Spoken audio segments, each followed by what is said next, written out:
Good afternoon, everybody, and thank you for joining us this afternoon to learn more about the 8A program. Lisa Tedesco was supposed to present this webinar with the SBA, and she had a conflict for this afternoon, so I am the one who will be talking about the 8A, and hopefully I won't disappoint you. If you have questions, as Daniel mentioned, please put them in the box on the side of in the panel, and Daniel will be monitoring that for us. So we will have questions and answers time at the end of the presentation. I will go ahead and get started because it is a lot of information on the slides. And actually, these are SBA slides. So unfortunately, we cannot share SBA slides with you. So please take notes during the presentation if you wish. All right, so we're going to get starting with the 8A Business Development Program. And what is this? In Nebraska, currently there are about 18 8A firms as of today, actually. And that number is higher than in the past few years. So that means that there have been more applications and more companies were able to join this program. Nationwide, there are about 3,000 companies in this program. So, and these companies, these 3,000 firms, benefited from more than $18 billion in 2019. So it's a lot of money that go to 8A companies.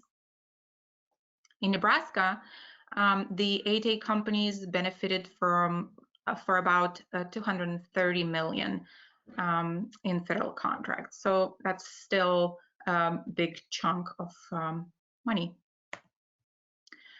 So what is the 8A Business Development Program? The program was created to help small disadvantaged businesses compete in the marketplace. The government saw that there was this need for the small businesses that were disadvantaged economically and socially. They were not being able to compete with other larger businesses, and that's why this program was created. The focus of the program is to provide business development support, and the goal is to prepare small businesses, small disadvantaged businesses for procurement and other business opportunities. So what the 8A Business Development Program, it is not. It is not a contracting program. So participants are not guaranteed or entitled to receive federal contracts. I've heard many times companies come to us and say, I want to get 8A certified because then I'll be able to get this sole source or get an 8A contract. Yes, you might if you do the things right. If you market yourself, if you look for the opportunities, and if you're able to perform on the contract. But nobody will come knocking at your door. Most likely, nobody will come knocking at your door giving you a contract. So that happens very rarely, and you should not bank on that. That should not be your strategy. What the program is, it supports small disadvantaged companies with management and technical assistance. So it's really a business development program, and it focuses on helping you as a small business with your management and your growing your business. It's really developing your business. The benefits of the program are a few, and they're very significant, and that's why this certification is so sought after. There are set-asides and sole source contracts in the 8A program that are set aside specifically for the 8A companies, so nobody else can compete for those. Or if it's a sole source, then you solely are given this contract if there is no other company that can provide the service or product that you are providing. There will be a business opportunities specialist that will be assigned to you from the 8A office, from the 8A regional office in Omaha here. And if you're a Nebraska company, and they will help you navigate the federal contracting.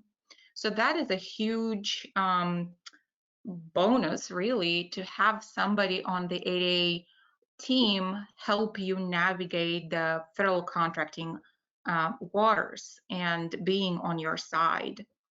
Normally, SBA doesn't necessarily help small businesses with the technical assistance piece because they're not allowed, but the 8A participants, they actually are required to help. So this is a big advantage. And besides that, you can form joint ventures with established businesses via the Mentor Protege program, and then, as I mentioned, receive management and technical assistance. And there is a lot of training that SBA will be providing you as part of this program as well. So it's a 9-year program, and it is kind of in 2 stages. The years 1 through 4 are the developmental stage of your company. The company is growing, you acquire more 8A contracts, and you're just growing your business. From years 5 to 9, it's a transitional stage where you would be required to have other sources of revenue, other non-8A revenue sources. So for example, in year 5, you'd be required to have 15% of the total revenue come from non-8A contracts. And that percent increases as the year progresses. So by year 9, you're expected to have more than half of your total revenue come from other sources than the 8A contracts. And that is for you to be able to get transition out of the program, because when you are done with the program and you graduate, then you won't be able to get 8A contracts anymore, and you should not rely solely on those. So the SBA slowly gets you ready for the contracts outside of the 8A. The conditions to leave the program, you can graduate at the end of the 9-year period.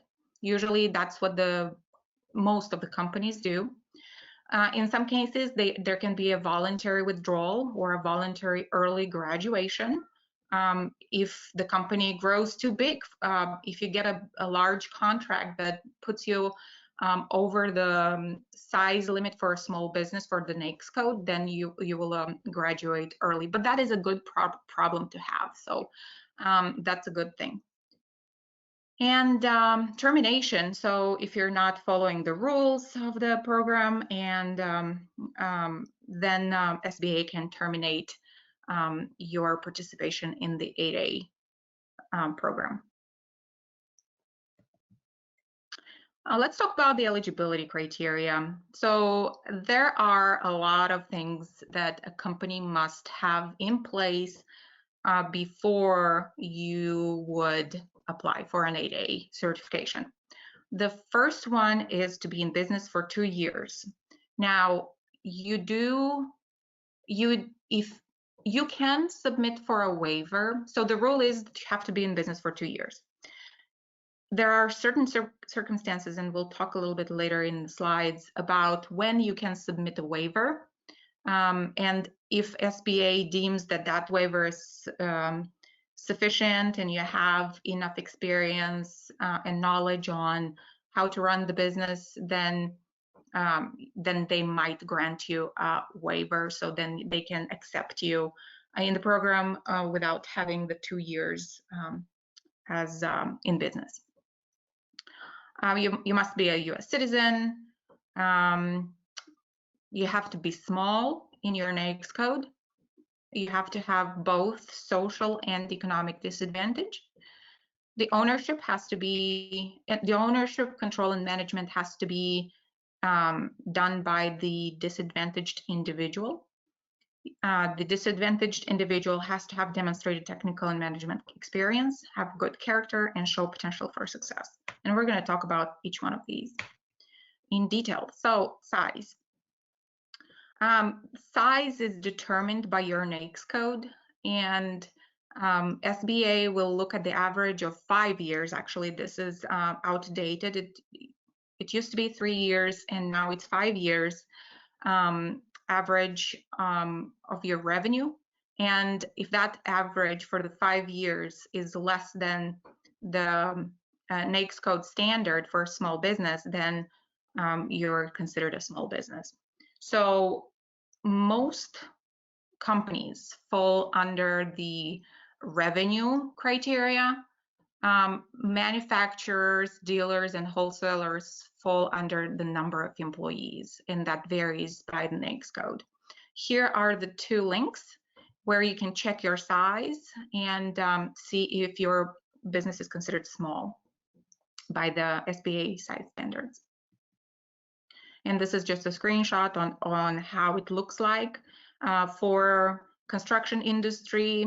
For example, the new single-family housing construction, the size standard is $33 million.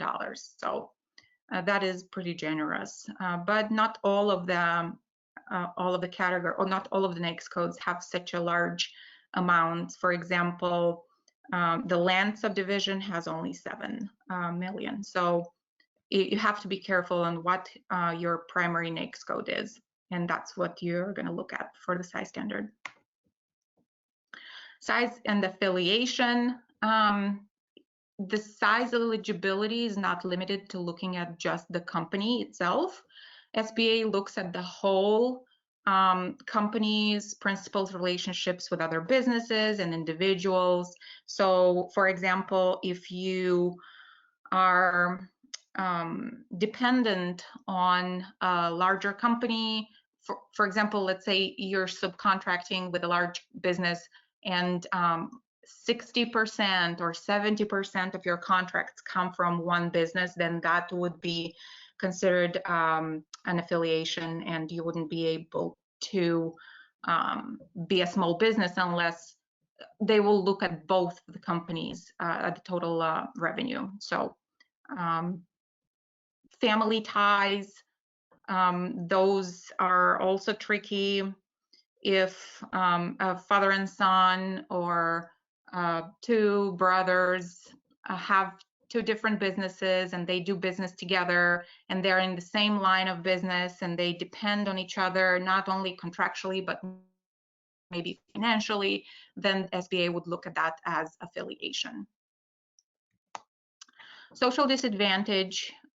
As I mentioned before, the individuals that are applying for 8A must be deemed socially disadvantaged.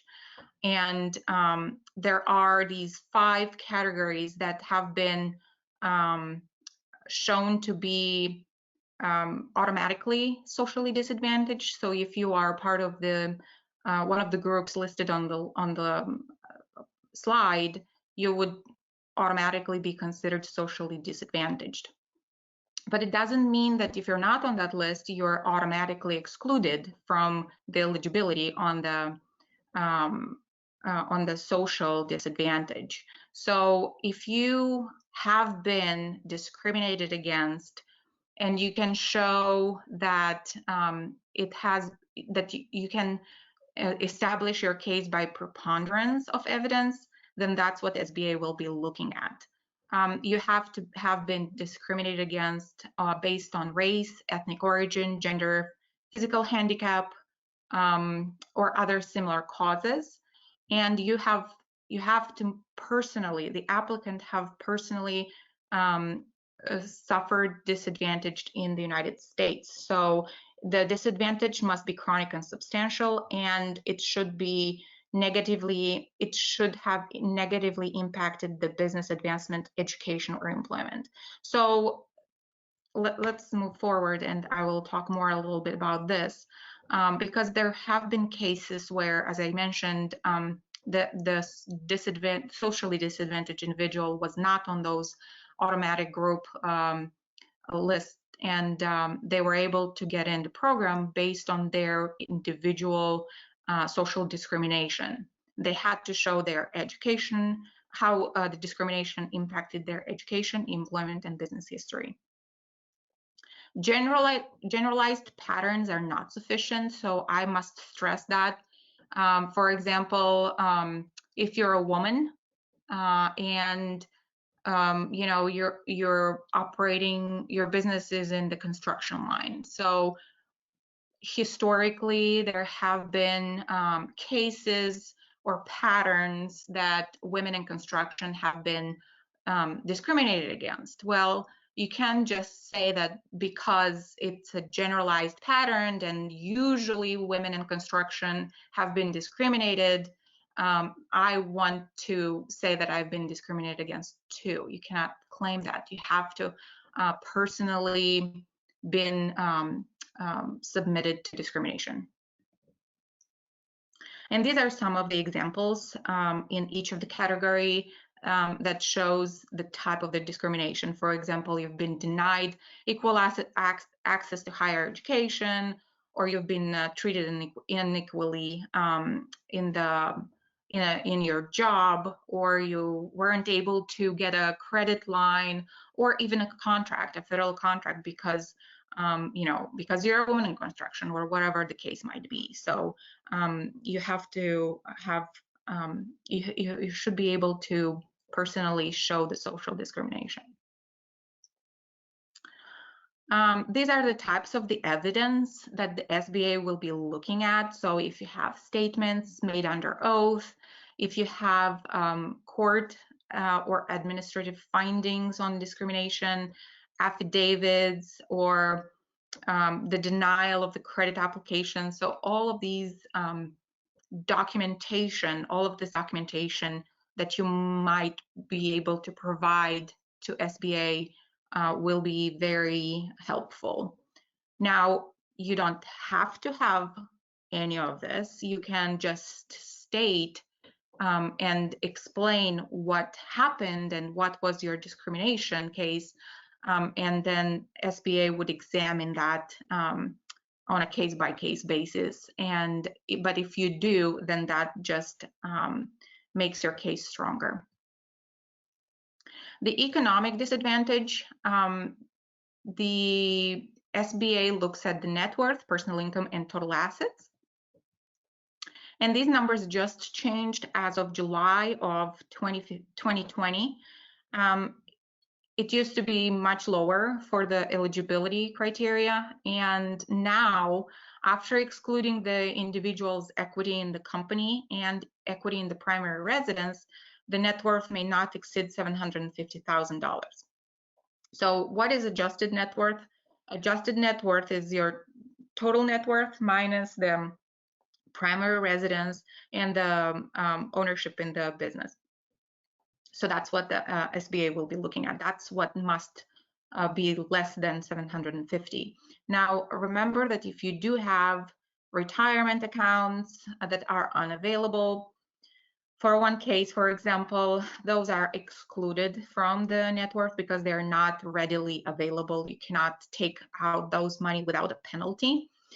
And if you have, so if any assets that were transferred to the immediate family members within the last 2 years will actually be included in this net worth. So for example, if you transferred out $1 million to your daughter or to your sister in the past 2 years, that will be included in the adjusted net worth actually.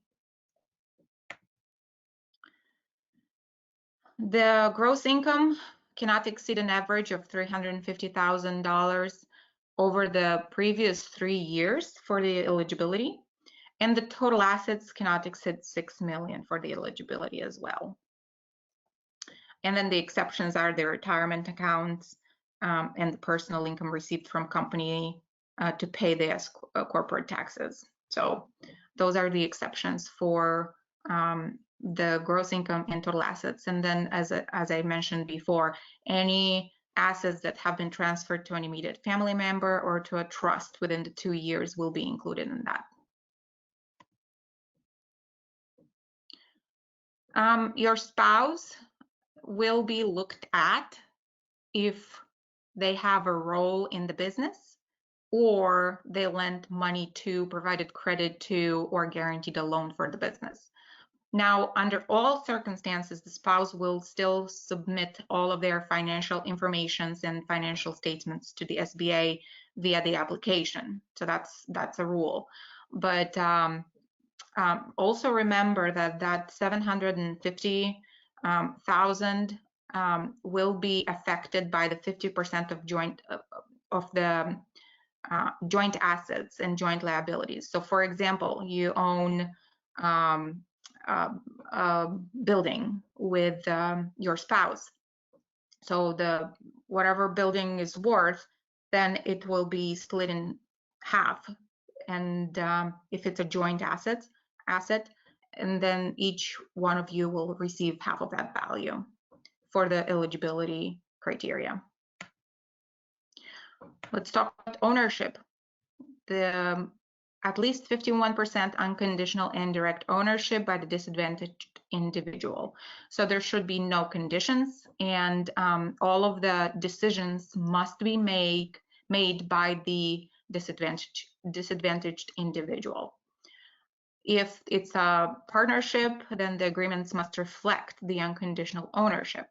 If it's an LLC, the disadvantaged individual must own at least 51% of each class of membership interest.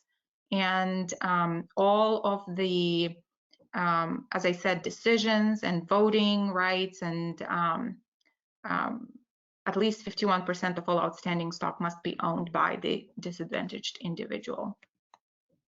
So SBA also looks at control, and control includes both the strategic policy setting exercised by the boards of directors and the day-to-day management and administration of the business operations.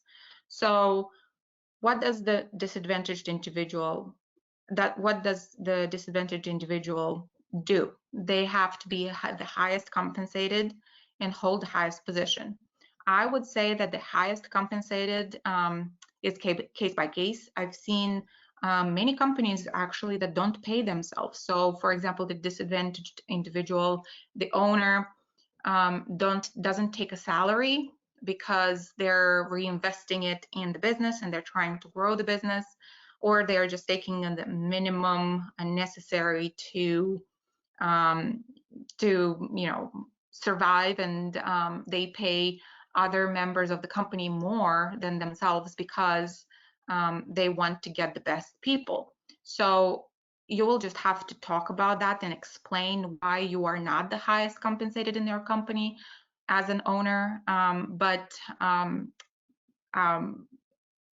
the rule is that usually the disadvantaged individual has to be the highest compensated. So also the full-time devotion to daily management and operation of the business. And this one is very tricky. Historically, SBA has been saying that you must not hold a job outside of the 8 to 5 Monday through Friday schedule. So you have to devote your business time, full-time, to your business between the normal business hours, which are Monday to Friday, 8 to 5. That used to be the case. Now SBA says that you have to devote the full time to your business in the normal business hours, what are normal for that particular industry. So if it's, let's say, a bakery, and bakeries usually operate from 9 to 8 p.m., let's say, and you would devote full time to your business. Outside of those normal hours, you can do whatever you want. But during those normal business hours within the industry, you must dedicate the time to your business. full-time. And here is the language that you have to devote full-time to the business during the normal working hours of the firm in the same and similar line of the business. You have to have the ability to hire and fire, set policies, and have the ability to commit the company to contracts. This control also must be reflected in the agreement that your company has. So in partnerships, you must reflect the unconditional management by the disadvantaged partner in the agreement. The limited liability company, the disadvantaged individual must serve as a management member with unconditional control. So as I said, you as the disadvantaged owner must be able to make unconditional decisions. And that should be also reflected in your paperwork as well. This is a quick test whether you would qualify for the control of the operations. And we're not going to go over all of these questions, but you can take a look at them and ask yourself, you know, do you hold the critical licenses? Do you have unlimited access to business bank accounts? Do you provide critical financing? And so on. So when SBA looks at the control of the company, they usually look at these things. So income and compensation to all principals,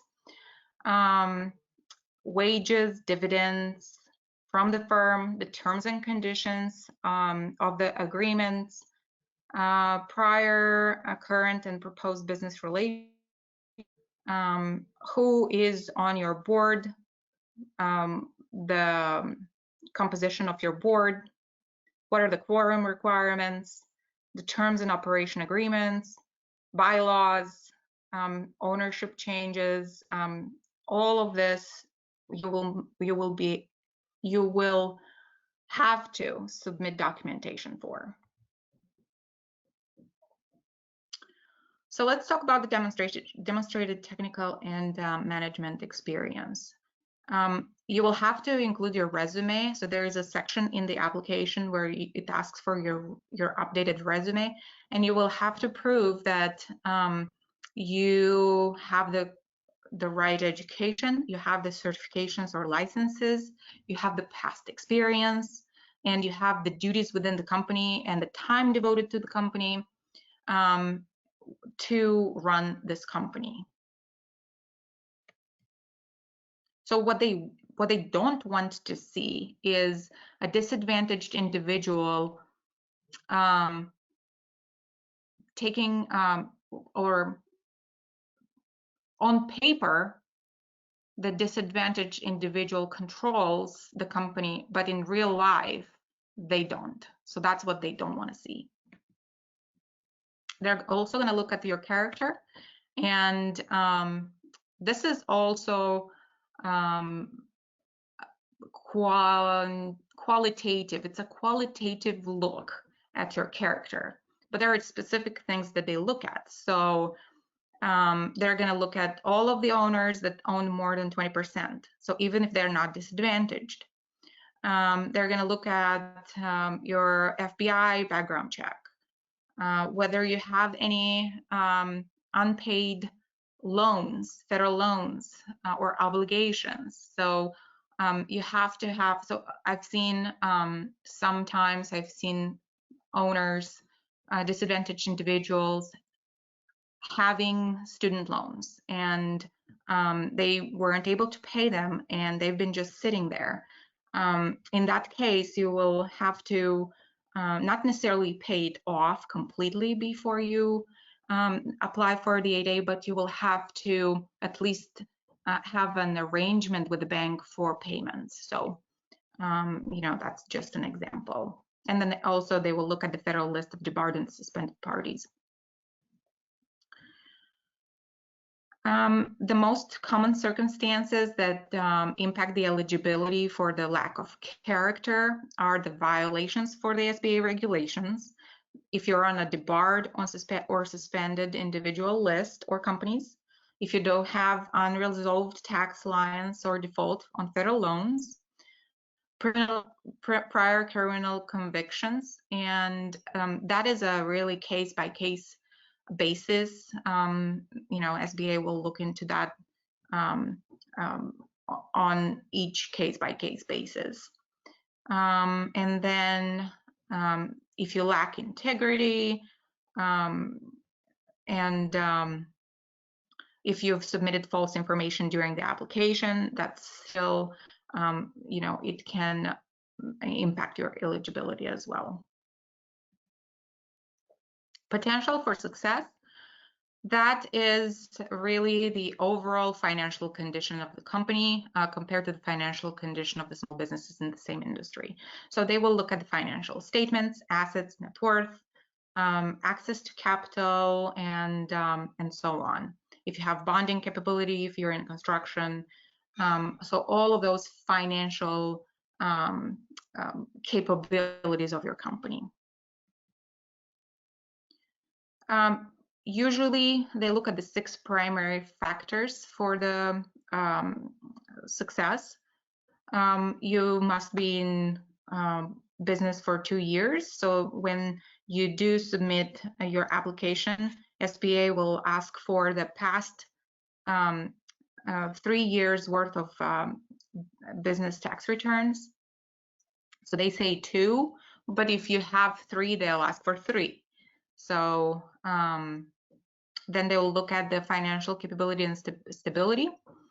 They are looking for increasing in revenue, really. So if you are, still a young company, let's say you've been in business for 3 years, and you still have losses, but you're slowly gaining market and you're growing your business, then that's really what they're looking for. So they're not necessarily looking that you're completely profitable yet, but you must show a trend. Performance on previous contracts, if you have any. Usually they start with the federal contracts. If you had any federal contracts before, then they look at your previous performance. If you have not had a chance to have federal contracts, they'll look at state and local. If you don't have any of those either, then they'll just look at commercial contracts. Then they'll look at whether you have the relevant contracting experience and ability to perform federal procurement policies. So as I said, they're going to look at your performance record, and this is the tricky one. I haven't seen currently in their application where you would show that the government buys what you sell.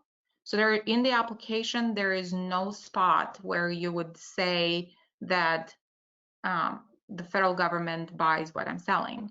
It used to be, but now there isn't. However, you must make sure prior to applying to 8A that that's actually in fact true, because if you do get into 8A certification, you get the certification, and then you just sit there because you find out that the government doesn't buy what you're selling, then that would be just a waste of your resources and time devoted to this process, because it's a very time-consuming process.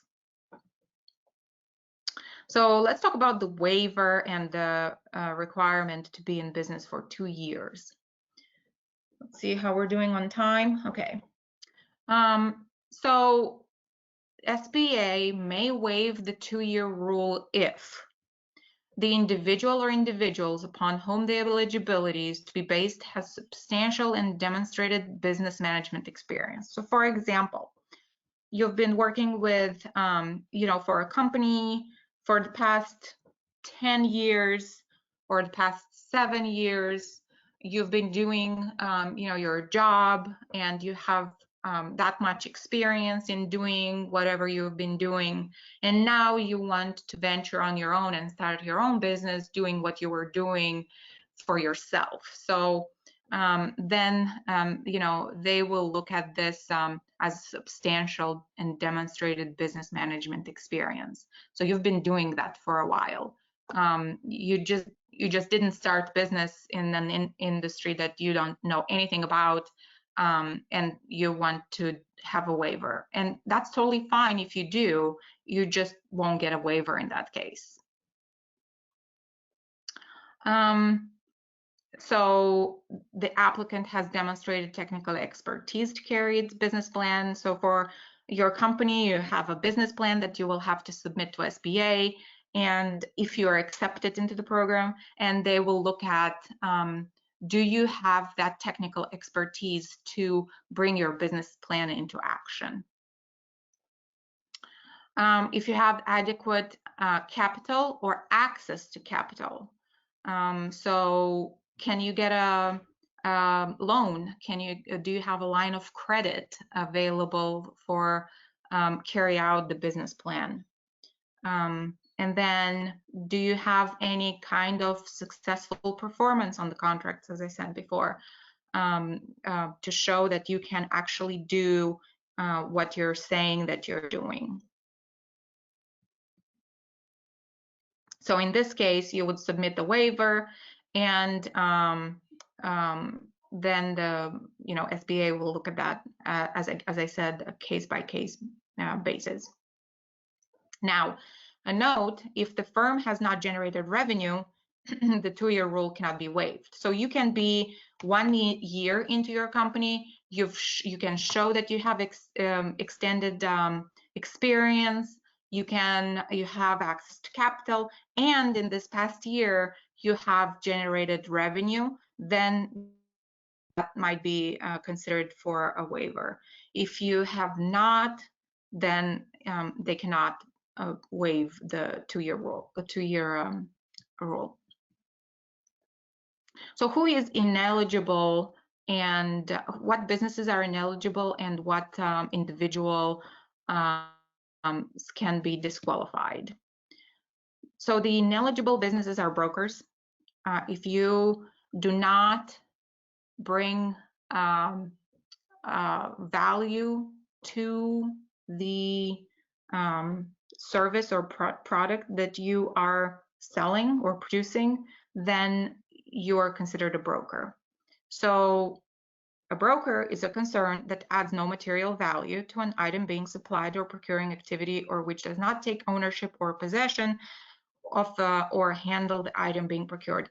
So for example, I was talking to Lisa yesterday, and we were talking about the examples of brokers. Let's say I'm a small business and I want to sell. I found this contract that Offoot is buying toilet paper, and I found that Costco has very low prices on toilet paper, so I buy it off of their website and I ship it directly to Offoot.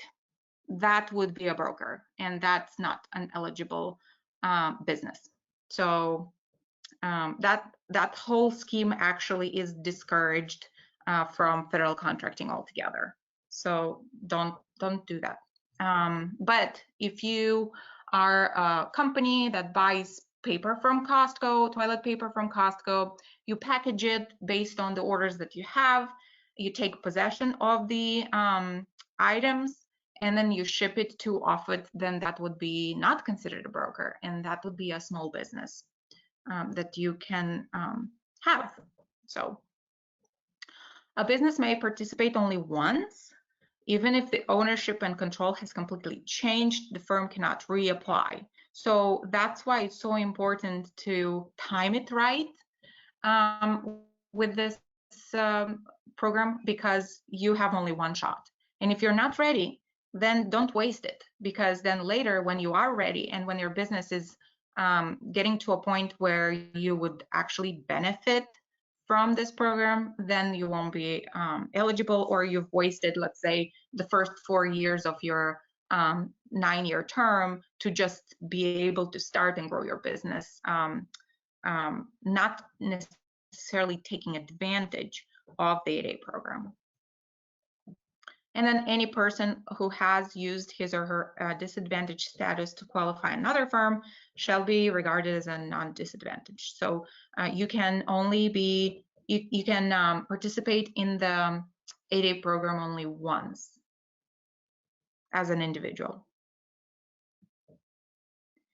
What are the benefits of the 8A Business Development Program? As I mentioned before, you get procurement assistance from the SBA.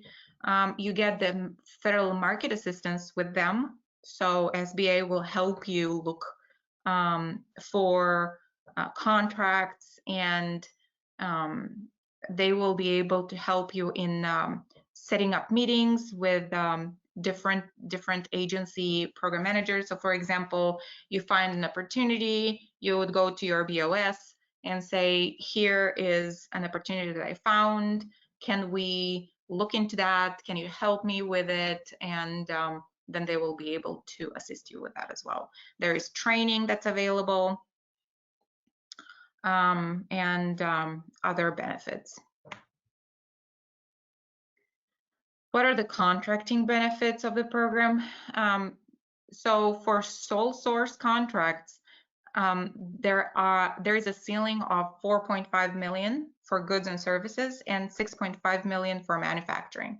So for example, if you're a small manufacturer and you are 8A certified and you're the only one that can manufacture that widget, somebody in the government found you and they cannot find somebody else, they can sole source that contract to you for up to $6.5 million.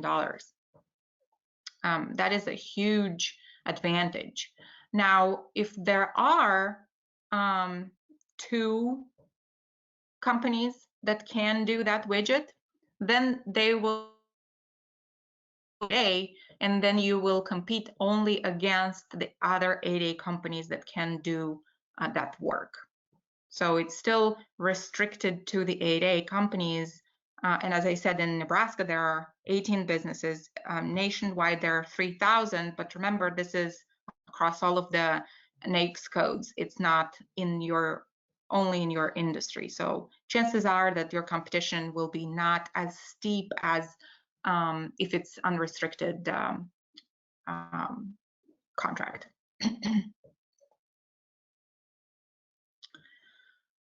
And then you can also form a joint venture to bid on contracts. And we have a completely separate training dedicated to the mentor protege and joint venture program sometimes this year. Daniel, can you please look at in what month we're scheduling for that? And then if you're interested in learning more about the mentor protege and joint ventures, you can attend that training as well. And these couple slides talk about the mentor protege program eligibility, and as I said, we have a completely different training for that. So what is expected of the program participants? Self-marketing. You still have to go out there, you still have to market your business, you still have to have a capability statement, you still have to call those contracting officers and find opportunities. Now, as a PTAC, we can help you with that, and we can assist you with all of those, but you still have to do that. SBA will not do it for you. You will have to submit the annual update for business plan, and you will be checked on the eligibility criteria every year. And you will have to inform SBA of any changes in your structure or eligibility or ownership of your company. You will have to submit the year-end financial statements and annual tax returns to SBA. And you'll have to participate in training opportunities offered by SBA.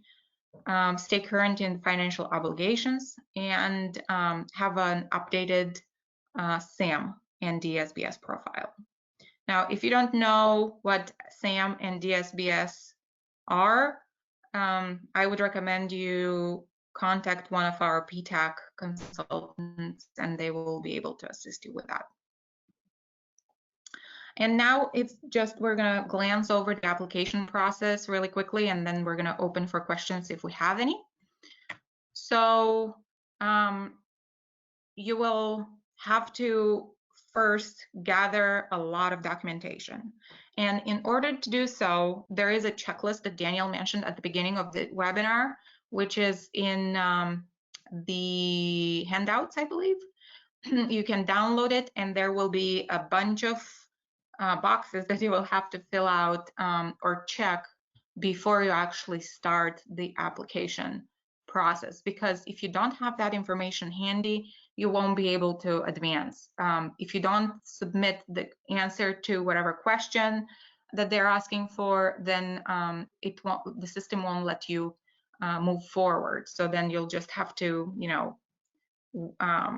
stop from your application process and then go look for that whatever that you're looking for, and then restart it, and it's just gonna drag it. You will have to be registered in SAM, and for that you need a DUNS number and a TIN. So as I said, please talk to our PTAC consultants in case you do not have a SAM registration. You will have to review the certified training modules on the certify.sba.gov website, and ask for help and ask your PTAC. And then you will have to register on the Certify system on the certify.sba.gov. You'll create a login and profile, and then claim your business, and then you'll be able to go through the application.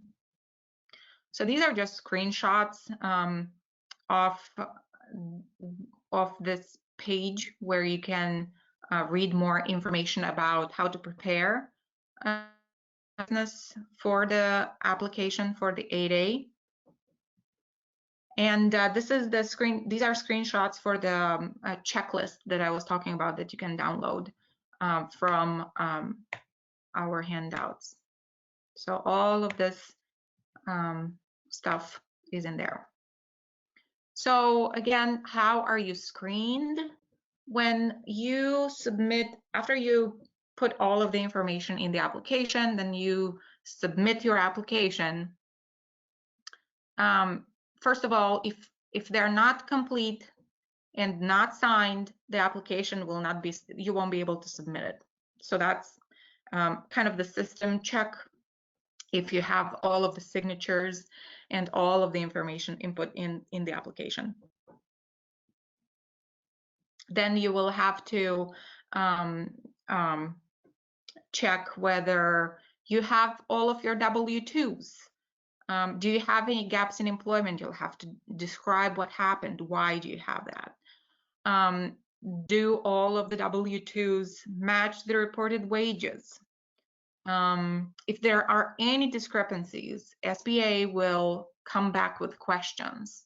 And if you are, the more accurate you are the first time, the less chances you have of SBA coming back or returning your application as incomplete.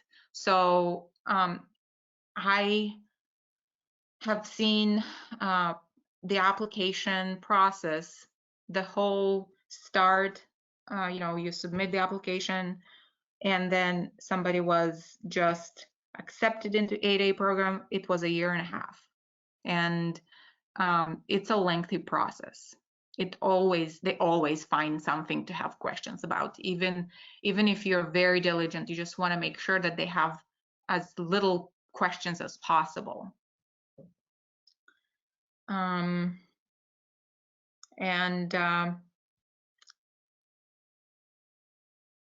If you have this tax statement, so tax returns, it has to be with all of the schedules and all of the information that you actually submitted to IRS. So not only the first couple of pages, it must be complete. Do you have the P&L and the profits and loss and balance sheet that they are asking for? If you do, are they no older than 90 days from the date of submission? So if you submit tomorrow, your P&L and balance sheet must not be older than 90 days from tomorrow. So make sure that, you know, sometimes you pull those and then it drags, and you know, you are able to submit in 3 months for whatever reason, but you forgot to update your P&L and balance sheet, then they'll come back and say, oh, nope, I need the updated one. It's not, it's older than 90 days. Do you follow the GAAP principle in your accounting? Do you have the aging schedules and for payable and receivables consistent with the balance sheet? So all of this must match. It must be recorded properly. So all of your dots, all of the T's must be crossed and the I's must be dotted, as they say, because everything will be looked at. And if there is a discrepancy, they will come back. Also, it's worth mentioning that after you do click the submit button, your application goes to the San Francisco, which is a regional processing center for our region. We're in region 7. So it does not go to your local SBA or your regional SBA. It does not go in Nebraska. It goes to San Francisco for all of these regions. And Nebraska is in region 7. This is kind of the timeline, and this is the old timeline. This is the new timeline. As I mentioned, in mid 2020, SBA passed new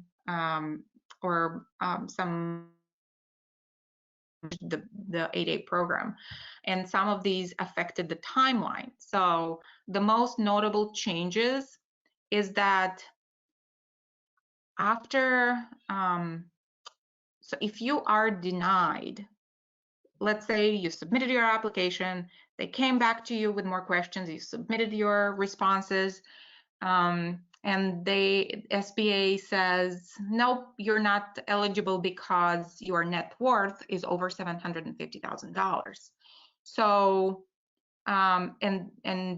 they get back to you and say, nope, you've been denied based on such and such and such. And you look at that and say, oh no, they made a mistake, or you think that they didn't calculate it correctly, or whatever the case might be, and you don't agree with them, right? It used to be that you had to wait for 1 year after the denial to be able to resubmit. Now it's only 90 days. So they reduced that waiting period. Even if you're denied, you have 90 days to fix whatever you were denied for the first time, and then resubmit after 90 days. Now, hopefully, while working with a PTAC, with our office, we will catch all of these things that might disqualify you, or mistakes, or whatever it might be. I mean, if your net worth is $1 million, you can work with any PTAC in the United States and you would still be ineligible.